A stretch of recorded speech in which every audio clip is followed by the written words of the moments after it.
সুপ্রিয় দর্শক, হক green world চ্যানেলে আপনাকে জানাই স্বাগত।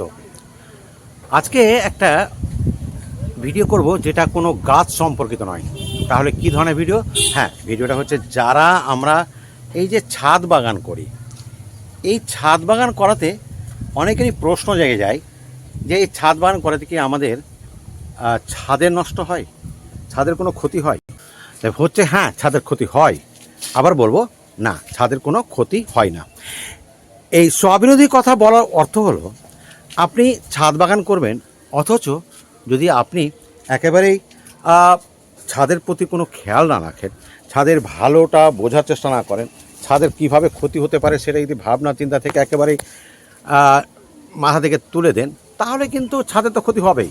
তাহলে ছাদের ক্ষতি হবে না সেটা কি করলে, সেটা মাত্র দুটো পয়েন্ট আপনাদের শেখাবো। দুটো পয়েন্ট যদি আপনি ফলো করেন, না ছাদের কোনো ক্ষতি হবে না। এটা আমি গ্যারান্টি দেবো না, আমি ইঞ্জিনিয়ার নয়, তবে সাধারণত হওয়া উচিত নয়, এটা আমার দৃঢ় বিশ্বাস। তো চলুন কোন দুটি পয়েন্ট আপনাদের সামনে আমি উপস্থাপন করব। প্রথম যে পয়েন্টটি বলবো সেটি প্রথমে বলি। এই যে দেখতে পাচ্ছেন, এটা একটা টবে একটা গাছ বসানো আছে এবং এর তলাতে দেখেন আমি কিন্তু টাইলসের টুকরো দিয়েছি। এই যে টাইলসের টুকরো দিয়েছি, তাতে কি হবে, বৃষ্টি একটু আগে হয়েছে, বৃষ্টি হওয়ার ফলে কি হয়েছে, অতিরিক্ত জলটা তলার দিক দিয়ে বেরিয়েছে এবং বেরিয়ে যাওয়ার পরে কিন্তু ধীরে ধীরে শুকিয়ে যাবে, কারণ তলাটা হচ্ছে পুরোটাই ফাঁকা। এখানে ছোট ছোট গাছও আপনাদের দেখিয়ে দিচ্ছি, কত সুন্দর সুন্দর লেবু হয়ে আছে, দেখতেই পাচ্ছেন। ওই যে ওই সাইডেও আছে। যাই হোক, তো এই যে টপ দেখছেন, টপটা দেখুন আমি তলার দিকে তিনটে জায়গাতে এই দিয়ে দিচ্ছি। তারপরে কি হচ্ছে, একেবারে দেখেন বৃষ্টি প্রচুর হয়েছে, প্রচুর জল জায়গায় জায়গায় দেখতেই পাচ্ছেন, তবে এই যে শুকিয়ে যাচ্ছে কেন, তলাটা ফাঁকা রেখেছি। প্রত্যেকটা টবের তলায় দেখতেই পাবেন আমার যে এরকম আমি টাইলসের টুকরো দিয়েছি। টাইলস টুকরোগুলো যদি আপনার বাড়িতে থাকে তা আপনি ব্যবহার করবেন, কিংবা পাড়ায় দেখবেন অনেকেই টাইলস মার্বেলের কাজ করে, সেখান থেকে টুকরো নিতে পারেন। অথবা আপনার যেখানে টাইলস বিক্রি হয় সেখানে ভাঙা টুকরো প্রচুর পাবেন, এক বস্তার দাম নামমাত্র দামে পেয়ে যাবেন। আমি প্রতিটা জায়গায় এভাবে দেখতেই পাচ্ছেন চারদিকে আমার গাছ রাখা আছে। দূর থেকে দেখাচ্ছি যে চারদিকে ওই যে ছাদের যে ঘেরা অংশ, তাতে আমি এই যে বার দিয়ে রড বার দিয়েছি, যাতে কোনো গাছের কোনো ধাক্কা না লাগে, গাছ উল্টে না যায় হাওয়া বাতাসে। তো এই যে দেখুন প্রত্যেকটা জায়গাতে তাহলে আমার দেওয়া আছে, দেখতেই পাচ্ছেন। একটু আমি সিঁড়ি ঘর কাছে যাই, আমার মনে হয় এখান থেকে দেখালে সবচেয়ে উত্তম। দেখতেই পাচ্ছেন প্রত্যেকটা তলার দিকেই কিন্তু একদম খোলমকুচি দেওয়া, মানে দেওয়া আছে টাইলসের ভাঙা টুকরো। দেখছেন প্রত্যেকটা বোগেনভেলিয়া। ওপরের ছাদের দিকে গেলেও দেখতে পাবেন প্রত্যেকটা জায়গাতেই কিন্তু আমার দেওয়া আছে। তাহলে এটা হলো প্রথম পয়েন্ট।